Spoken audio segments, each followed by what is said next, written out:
الحمد لله الذي لم يتخذ ولدا ولم يكن له شريك في الملك ولم يكن له ولي من الذل وكبره تكبيرا.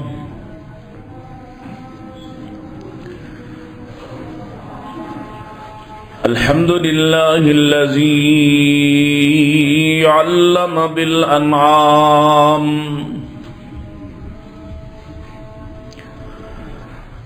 وحرم الحرام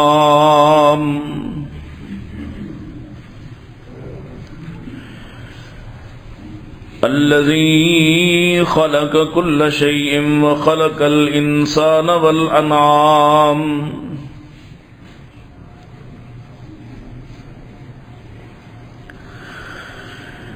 والصلاة والسلام على أشرف الأنبياء وسيد الأنام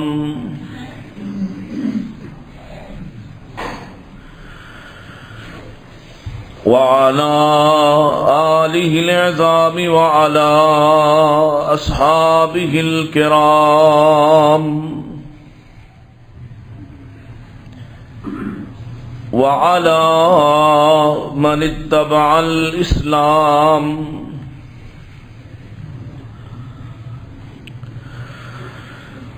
اللهم صل على محمد وعلى آل محمد كما صليت على إبراهيم وعلى آل إبراهيم إنك حميد مجيد.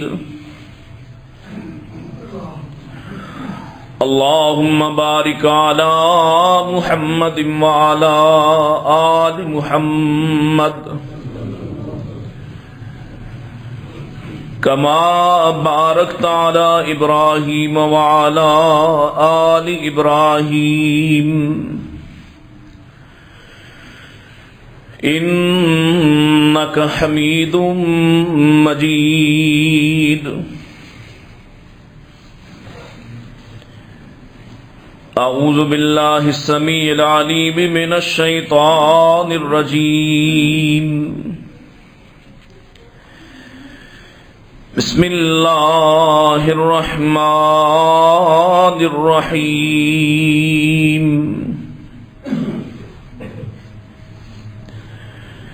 ما كان للمشركين أن يأمروا مساجد الله شاهدين على أنفسهم بالكفر أولئك حبطت أعمالهم وفي النار هم خالدون.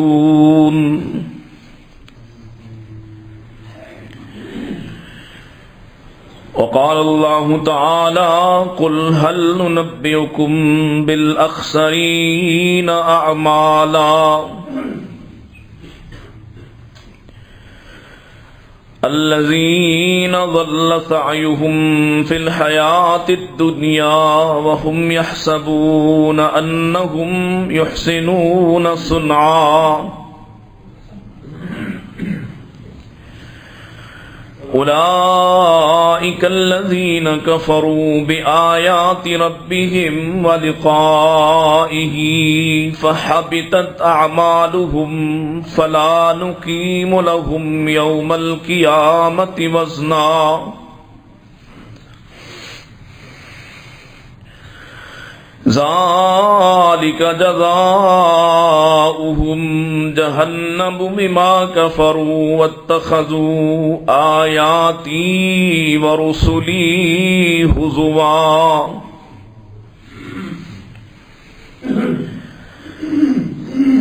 وقال الله تعالى والذين كذبوا بآياتنا ولقاء الآخرة حبطت أعمالهم هل يجزون إلا ما كانوا يعملون.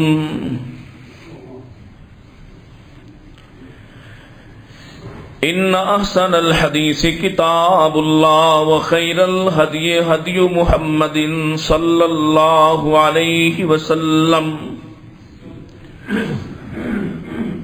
وشر الأمور محدثاتها كل محدثة بدعة وكل بدعة ضلالة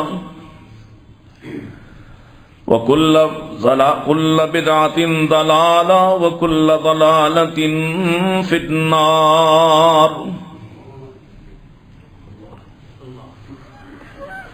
حمد و ثنا، تعریفات، تسبیحات، تحلیلات و تکبیرات اللہ سبحانہ و تعالی کے لیے، جس کے بے شمار انگنت لاتعداد احسانات ہیں،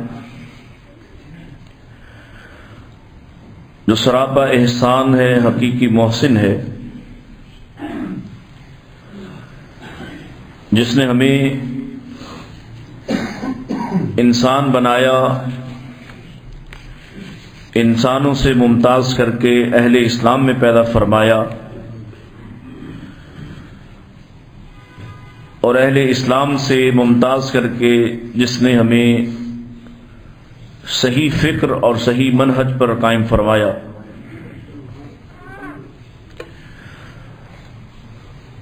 اس کی رحمت کے بغیر نہ کوئی صراط مستقیم کی راہ پا سکتا ہے،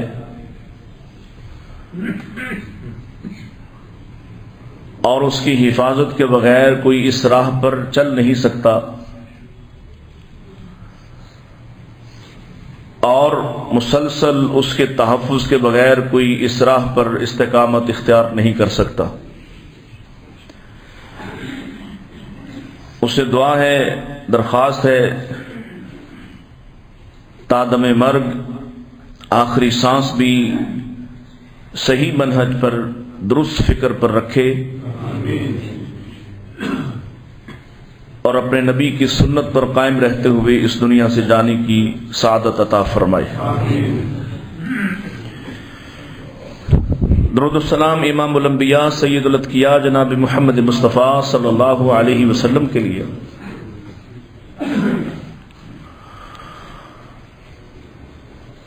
میں نے 3 مختلف مقامات سے قرآن مجید فرقان حمید سے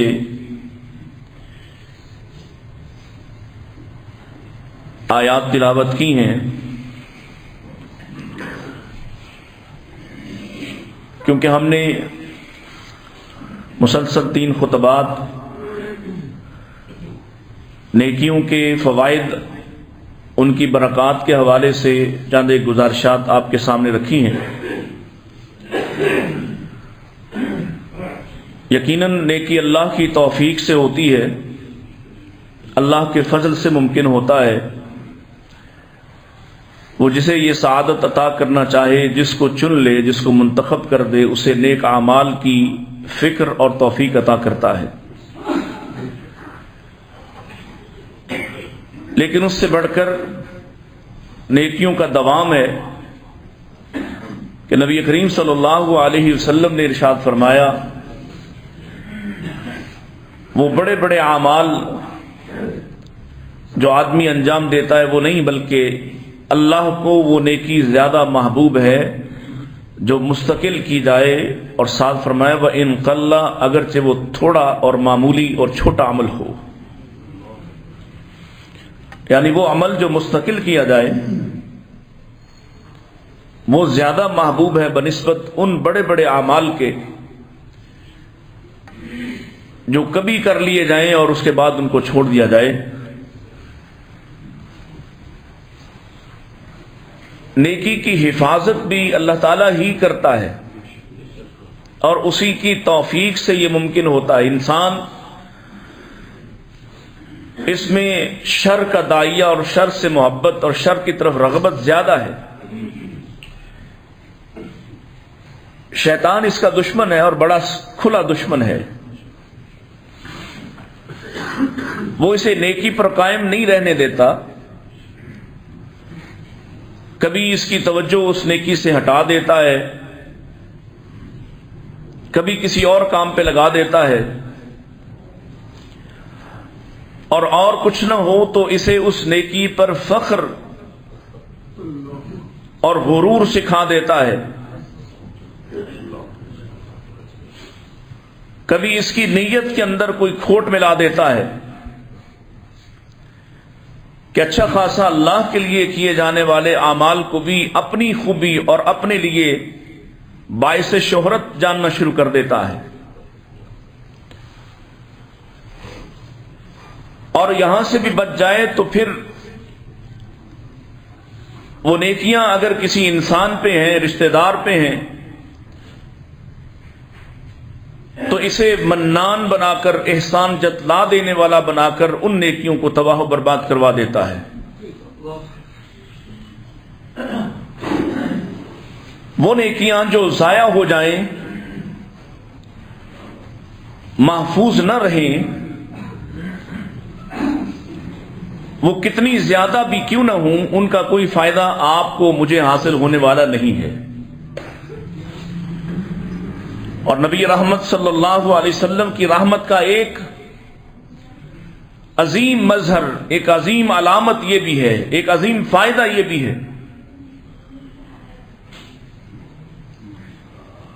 کہ پیارے نبی علیہ الصلوۃ والسلام نے میرے اور آپ کے راستے میں آنے والی ہر تاریکی کا پتہ بتلا دیا ہے۔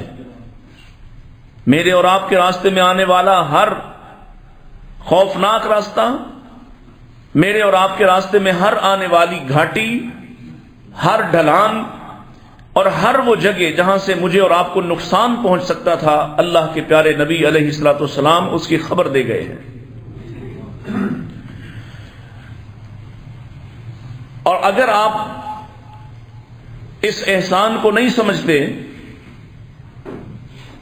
اور رسول اللہ صلی اللہ علیہ وسلم کی رہنمائی پر، رہنما کیا ہوتا ہے؟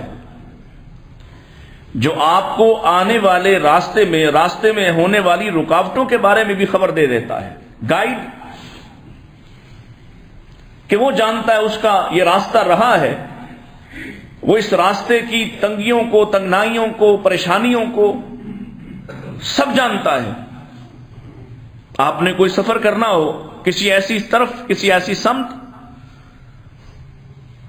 آپ کو خبر نہ ہو کہ کہاں سے آپ کو پیٹرول ملے گا، کہاں سے آپ کو فیولنگ ملے گی، کہاں سے آپ کو کھانا مل سکتا ہے، کتنا فاصلہ ہے، اس فاصلے میں کہاں رات کے وقت سفر نہیں ہو سکتا، جہاں آپ کو علم نہیں ہوتا، آپ اس راستے کے بارے میں خوفزدہ بھی ہوتے ہیں اور اکثر اپنا نقصان کروا بیٹھتے ہیں۔ اور جہاں آپ کو پتا ہو، آپ اس راستے کی ہر اونچ نیچ کو جانتے ہوں، وہاں آپ کا اعتماد مختلف ہوتا ہے، وہاں آپ کو نقصان پہنچنے کا اندیشہ کم سے کم ہو جاتا ہے۔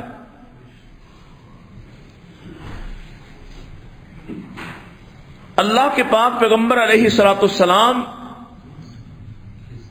رہنما ہیں، ہادی ہیں۔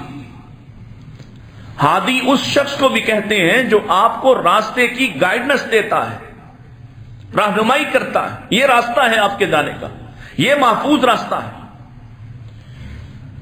اس لیے اللہ تعالی نے قرآن مجید میں نبی کریم علیہ الصلوۃ والسلام کی زبان سے یہ لفظ ادا کروائے، قل ھذہ سبیلی، یہ میرا راستہ ہے، کہیے کہ یہ میرا راستہ ہے، ادعو الی اللہ، میں تمہیں اللہ کی طرف پکارتا ہوں، علی بصیرہ، ایسے نہیں پکارتا کہ مجھے خبر نہ ہو، بصیرت کے ساتھ پکارتا ہوں، اس راستے کی ہر مشکل کو جانتا ہوں، اس راستے کے ہر فائدے سے واقف ہوں، انا ومن اتبعنی، میں بھی اور میری اتباع کرنے والے سب کے سب کامیاب ہو جائیں گے کہ میں بصیرت سے رہنمائی کرتا ہوں، ایسا نہیں کہ مجھے راستے کی تنگنائیوں کا، گھاٹیوں کا، خوفناک معاملوں کا پتہ نہ ہو، مجھے پتا ہے کہاں کہاں تمہارے لیے گھات لگی ہوئی ہے، اعلی بصیرت، بصیرت کے ساتھ تمہیں راستہ دکھانے آیا ہوں۔ اور نبی کریم علیہ الصلوۃ والسلام نے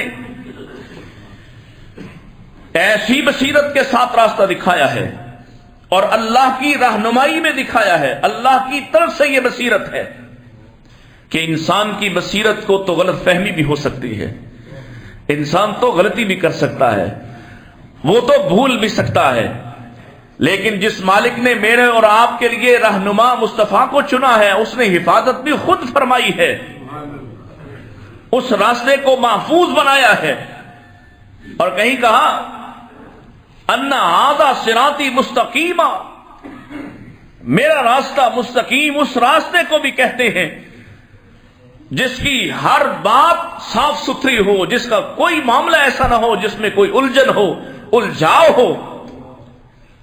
جہاں آدمی الجھ کر رہ جائے کہ اب کہاں کس طرف جانا ہے اسے پتہ نہ ہو، وہ راستہ مستقیم نہیں ہو سکتا. اور اس راستے کی خبر دینے والے، اس راستے کا پتہ دینے والے محمد رسول اللہ صلی اللہ علیہ وسلم. اور آپ کی حدیث مبارکہ صحیح بخاری، فرمایا میری مثال اور جو چیز مجھے دے کر بھیجا گیا اس کی مثال اس شخص کی ہے جو کسی قوم کے پاس آتا ہے اور کہتا ہے میری قوم میں نے دشمن کے لشکر کو دیکھا ہے،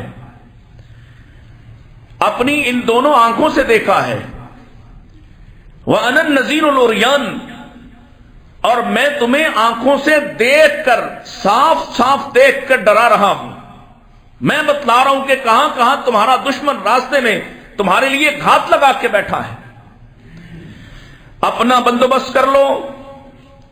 کچھ لوگ تو اس کی بات مان لیتے ہیں اور نجات پا جاتے ہیں، اپنا سامان سمیٹ لیتے ہیں اور دشمن کے راستے سے امن و سلامتی کے ساتھ گزر جاتے ہیں. اور کچھ لوگ اس کی بات نہیں مانتے اور دشمن انہیں ہلاک کر ڈالتا ہے. میری مثال، جس نے میری بات مان لی وہ محفوظ ہو گیا دشمن سے، اور جس نے میری بات نہ مانی نہ سنی اس کا دشمن سے ہلاک کر ڈالے گا. او کما قال نبی صلی اللہ علیہ وسلم. گویا آپ دشمن کی خبر دینے آئے ہیں. اور دشمن کون ہے؟ اللہ کی قسم جو تمہیں ایک معمولی نیکی کرنے پر بھی فخر میں مبتلا کر دے. بڑے بڑے اعمال تو بڑی بات ہے، اس کے ساتھ تو وہ حاجی صاحب لگوا دیتا ہے، اس کے ساتھ تو وہ شہید لگوا دیتا ہے، اس کے ساتھ تو غازی اسلام لگوا دیتا ہے، اس کے ساتھ تو پورے زمانے کا اسے محقق اور فقیہ بنا دیتا ہے. القابات سے لوگ اس کو یاد کرنا شروع کرتے ہیں، وہ پھولے نہیں سماتا. چھوٹے سے چھوٹا عمل کہ تم راستے سے ایک کانٹا اٹھانے والے بھی ہو تو یہ تمہارے دل و دماغ میں فخر و غرور کو بھر دیتا ہے.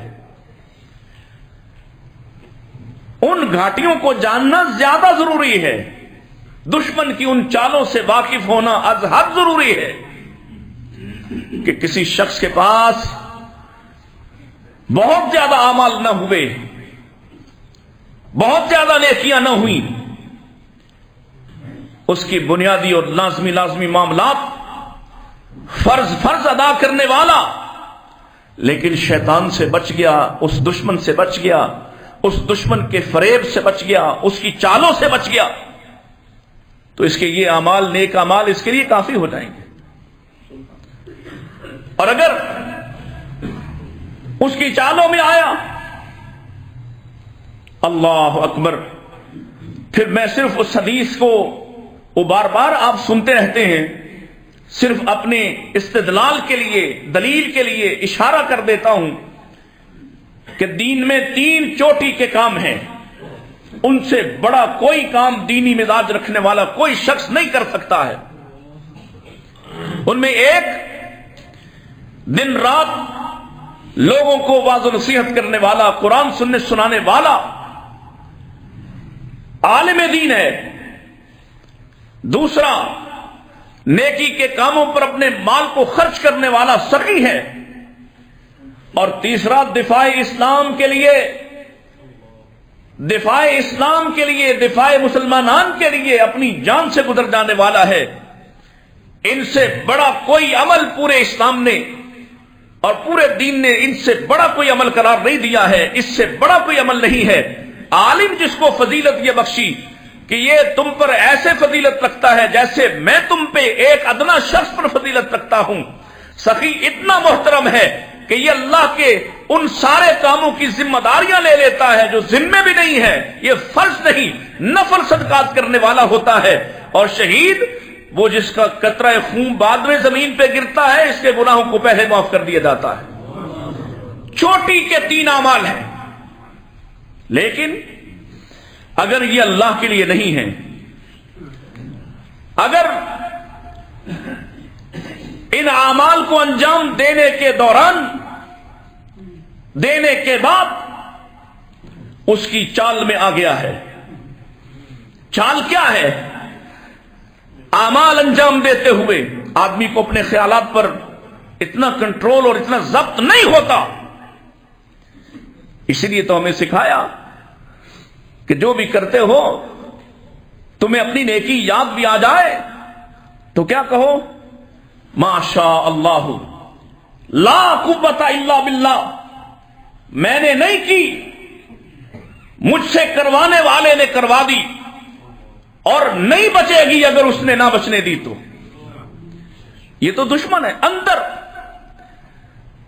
اس طرح سے تمہارے خون کے اندر خون بن کر دوڑے اور تم سے غلط باتیں، غلط سوچیں، غلط اعمال، نیکیاں کر کے گھر جانے والا ہے۔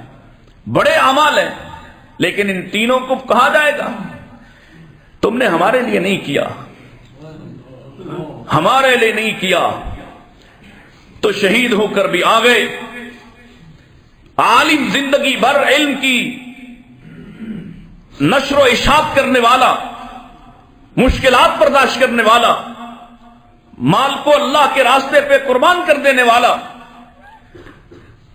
آ گئے لیکن اللہ کے لیے نہیں کر کے آئے ہو۔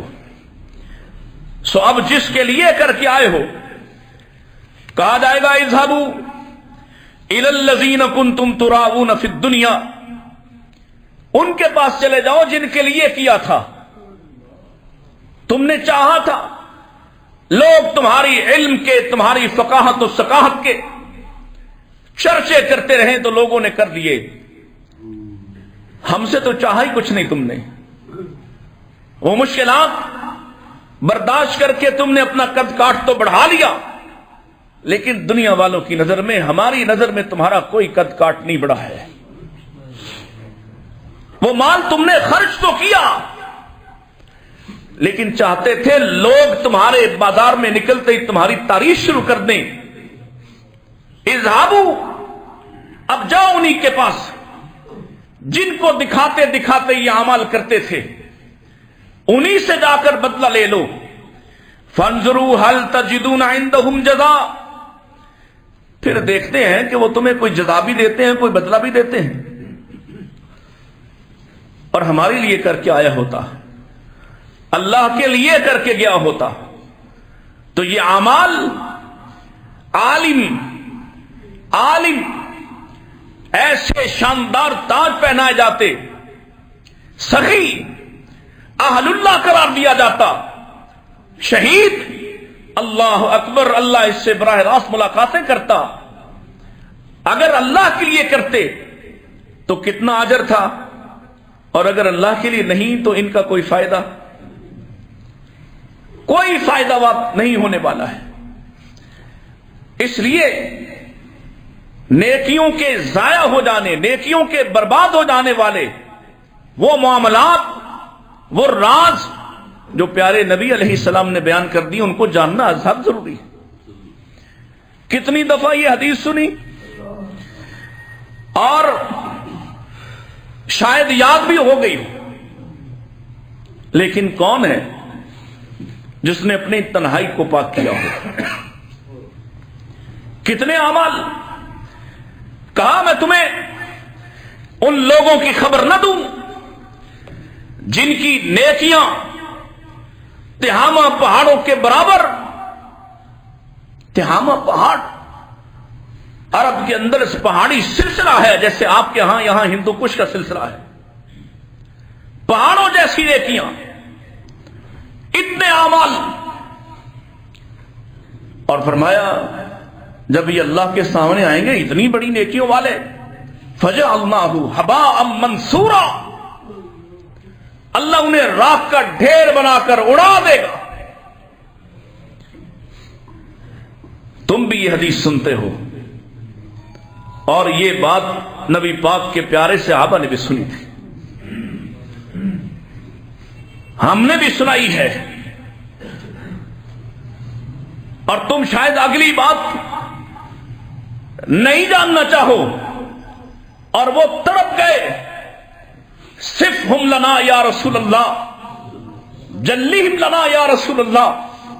اللہ کے نبی ان کی کیفیت کھولیے، یہ کون لوگ ہیں جن کی اتنی بڑی نیکیاں بھی برباد ہو جائیں گی، ان کی صفات بیان کیجئے. تو آپ نے کیا فرمایا؟ یہ کہا تھا کہ کوئی اور لوگ ہوں گے، تم نہیں ہو. کہا تم میں سے تمہاری طرح کے، تمہارے ساتھ نمازیں پڑھنے والے، تمہارے ساتھ قرآن پڑھنے والے، تمہارے ساتھ جہاد کرنے والے، ظاہراً تمہارے جیسے ہیں، ظاہری معاملات بھی تم جیسے ہیں. فرق کیا ہے؟ فرق یہ ہے کہ جب یہ اپنی تنہائیوں میں داخل ہوتے ہیں، انتہکو بمحارم اللہ، جب یہ اپنی تنہائیوں میں داخل ہوتے ہیں، اذا خلو، اکیلے ہوتے ہیں، نماز تو جماعت کے ساتھ پڑھتے ہیں، خرچ تو لوگوں کے ساتھ کرتے ہیں، نیکیاں تو لوگوں کے ساتھ ساتھ کر رہے ہیں، اعمال تو لوگوں کی طرح کے انجام دیتے ہیں، لیکن اذا خلو، جب اکیلے ہوتے ہیں تو اللہ کی حدود کو پھلانگ لیتے ہیں.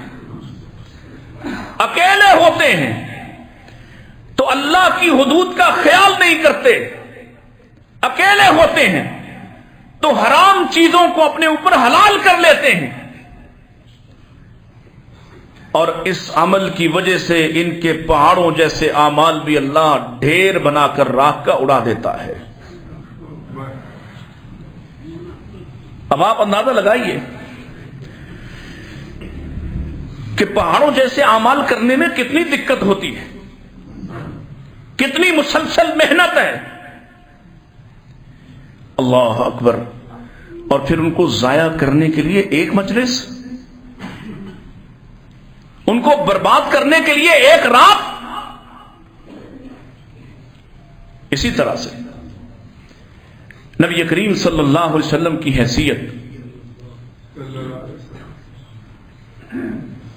آپ کی سنت، آپ کے طریقے کو چھوڑ کر جو شخص اعمال انجام دیتا ہے، اور اعمال ہی نہیں، کچھ اعمال اس کے سنت کے مطابق ہیں اور کچھ اپنی مرضی والے ہیں، کچھ مرضی والے ہیں، کچھ مرضی والے، سنت والے ہیں. سب سنت والے ہیں، بہت خوبی کی بات، سب سنت والے نہیں، اکثریت سنت والی ہے، لیکن کچھ ایسے بھی ہیں جو اپنی مرضی والے ہیں. تو کیا ہو جائے گا؟ ڈرنا تو نہیں چاہیے نا. اتنے زیادہ اعمال تو ہم نے اللہ رسول کے بتلائے ہوئے راستے پر کر لیے، تو ایک اپنی مرضی کا بھی کر لیں تو کیا فرق؟ کیا خیال ہے؟ اجازت؟ پھر سوچئے گا، نمازیں سنت کے مطابق، عقیدہ صحیح، لیکن کچھ اپنی مرضی کا بھی ساتھ ساتھ چلتا رہتا ہے. جس نے سنت کے ساتھ بدعت کا التباس کیا، بدعت کر لی، بدعت پر استقامت دکھا دی، رجوع نہیں کیا، اور اپنی مرضی کو بھی داخل کر دیا دین میں. اللہ کا قرآن کہتا ہے، یا ایھا الذین آمنوا اطیعوا اللہ واطیعوا الرسول ولا تبطلوا اعمالکم. ایمان والے، یا ایھا الذین آمنوا، پکارا ہی ایمان والوں کو جا رہا ہے، بدعتیوں کو نہیں کہا جاتا۔ یہ وہ لوگ ہیں جنہوں نے ایمان کے ساتھ بدعت کی ہوگی، ایمان کے باوجود بدعت کی ہوگی۔ اب بہت سے لوگ ہیں جنہوں نے کہا جی ایمان والا نہ شرک کر سکتا ہے نہ بدعت کر سکتا ہے۔ کس نے سرٹیفکیٹ دیا ہے؟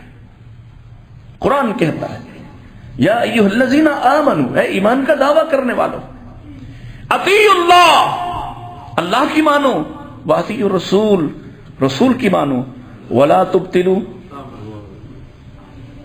قرآن کہتا ہے اعمال بھی اللہ رسول کی مرضی والے ہوں گے، لیکن ساتھ کچھ نہ کچھ اپنی مرضی کا بھی کر چکا ہے۔ نہیں یقین آ رہا تو ایک اور منظر سن لیجئے۔ پچھلے مراحل سے گزر کر حوض پر پہنچا ہے، حوض کوثر پہ پہنچا ہے۔ حوض کوثر پر کوئی کافر نہیں پہنچے گا، کوئی مشرک نہیں پہنچے گا، لیکن بدعتی وہاں تک چلا جائے گا، بدعت کرنے والا وہاں تک چلا گیا، چہرہ اس کا بھی چمک رہا ہے، غرم محجلین، اعضائے وضو اس کے بھی چمک رہے ہیں، اور ان اعضاء کی وجہ سے ہی مصطفیٰ صلی اللہ علیہ وسلم کو لگے گا کہ یہ بھی میرے ہی ہیں۔ آپ استقبال کرنے کے لیے آگے بڑھیں گے اور آپ میں اور ان کے درمیان دیوار حائل کر دی جائے گی، یا فی روایت، دوسری روایت کے مطابق آپ اور ان کے درمیان جبریل کھڑے ہو جائیں گے۔ آقا پوچھیں گے یہ تو میری لوگ ہیں، میری امت ہے، نشانیاں میری امت والی ہیں، لیکن آپ سے کہا جائے گا نہیں یہ آپ کے لوگ نہیں ہیں۔ کیوں نہیں ہیں؟ کلمہ بھی آپ کا پڑا ہوگا، وضو بھی آپ کے طریقے پر کیا ہے، وضو بھی آپ کے طریقے پر کیا ہے، امت بھی آپ کی ہے، اسی لیے آپ کے حوض تک آئے ہیں، لیکن پلانے سے پہلے آخری مرحلہ سنت کا، سنت کی چھلنی لگ گئی ہے، اب وہ نہیں پی سکے گا جس نے کسی بھی صورت میں سنت پر کبھی بھی بدعت کو ترجیح دی ہے۔ حابطت اعمالہم، اعمال ضائع ہو گئے سرے پر پہنچ کر، کیونکہ جس نے کوثر کا جام پیا وہ جنت کے سوا کسی دوسری جگہ جائے گا، سرے پر پہنچا۔ سن لیجئے، وہ لوگ جو سرٹیفکیٹ بانٹتے ہیں، چلو جی کوئی بات نہیں ہے، باقی سارا کچھ تو سنت والا ہی ہے، ایک آدھی کی عمل کی بات ہے نا، کیا ہوا؟ سرے پر پہنچا، لبے بام پہنچا ہے، کنارے جا لگا ہے، اور آخری منزل سے اس کو اٹھا کر واپس پھینک دیا جائے گا۔ اس سے بڑا نقصان کیا ہے؟ اس سے بڑی ناکامی کیا ہے؟ اور جو لوگ اس بات کو سمجھتے تھے، سنت کی اہمیت کو سمجھتے تھے، اسی لیے سمجھتے تھے کہ ایک بات جان بوجھ کر، دیکھو میں رعایت دیتا ہوں، میں بھی رعایت کا قائل ہوں، وہ شخص جس پر سنت کا راز نہیں کھلا، وہ شخص جسے سنت کی محبت علماء کے ذریعے سے، تربیت کے ذریعے سے حاصل نہیں ہو سکی، اسے پتہ ہی نہیں ہے، وہ کسی اور مسلک میں پیدا ہوا، وہیں پر جو ماحول دیکھا اسی کے اندر رہا، اس کے لیے رعایت ہے، اس کے لیے رعایت ہے، لیکن جب اس کے سامنے سنت بیان کر دی جائے، سنت کی حقیقت آشکار کر دی جائے، وضاحت کر دی جائے، تو پھر وہ چاہے مسلک کے نام پر سنت کو چھوڑے، چاہے باپ دادا کے نام پر سنت کو چھوڑے، اس نے سنت کو چھوڑا ہے، اس نے چھوڑا ہے۔ اور جو رسول اللہ کی سنت کو چھوڑ دیں، آپ کی آواز آئے اور وہ اس پر اپنی آواز کو بلند کر دے، آپ کے نقش کفے پاک کا پتہ چل جائے، لا تقدموا بین یدی اللہ ورسولہ کا حکم واضح ہو جائے، اور وہ پھر بھی باز نہ آئے، تو ان کے لیے کیا کہا؟ ان تحبط اعمالکم وانتم لا تشعرون، اعمال ضائع ہو جائیں گے اور خبر تک نہیں ہوگی۔ یہ اسی خوشی میں ہے، حج کیا ہے، نیکیاں کی ہیں، مسجد بنائی ہے، جہاد کیا ہے، لیکن وہاں پہنچے گا پتہ چلے گا کچھ بھی قابل قبول نہیں ہوا ہے۔ انتم لا تشعرون، یہ حساس وادی، پھونک پھونک کر قدم رکھنا ہے۔ سوچا کبھی اس طرح سے ایک ایک عمل کرنے سے پہلے کبھی جاننا چاہا؟ اور دنیا کی کمائی 10 20 ہزار 50 ہزار لاکھ 10 لاکھ لگانے سے پہلے دسیوں لوگوں سے مشورہ کرتا ہے، وکیلوں سے مشاورت کرتا ہے، قانون سے ڈرتا اور بچتا ہے، اور اللہ کی حدود کو پھلانگتے ہوئے کبھی اس نے پوچھا بھی نہیں کہ یہاں حدود ہیں یا نہیں ہیں، کہیں میں اللہ کی سرحدات سے باہر تو نہیں نکل رہا، کہیں میں اس کو پھلانگنے والا تو نہیں ہوا۔ وہاں پوچھنا بھی پسند نہیں کرتا ہے۔ تیسرا بڑا عمل جو نیکیوں کو برباد کر دیتا ہے، یہ ارتداد ہے۔ دین کو، اور ارتداد کی مختلف شکلیں ہیں۔ ارتداد یعنی اپنے دین سے پھر جانا۔ کیا خیال ہے جو کلمہ ہی تبدیل کرے وہی مرتد ہوتا ہے؟ جو نبی تو مصطفیٰ کو مانے لیکن طریقہ کسی اور کا پسند کرے، اس کے بارے کیا خیال ہے؟ نبی مصطفیٰ کو مانے اور زندگی ساری کی ساری معاشرت کی سارے معاملات کسی اور کی مرضی کے کرتا ہو، اس کے بارے کیا خیال ہے؟ توحید کو مانے بھی اور ساتھ ساتھ حجر و شجر کو سجدہ بھی کرے، کیا کہتے ہو؟ کہے تسلیم کرے اشہد ان لا الہ الا اللہ وحدہ لا شریک لہ، اور پھر کسی کے سامنے جھکتا بھی ہو، پھر کسی کے سامنے سجدہ بھی کرتا ہو، پھر کسی کی قبر پر لمبا بھی لیٹتا ہو، پھر کسی کی خوشنودی کے لیے نظر و نیاز بھی کرتا ہو، اس کے بارے کیا خیال ہے؟ اس کا کلمہ ایسا کوئی لوہے کا ہے کہ یہ نہیں ٹوٹتا،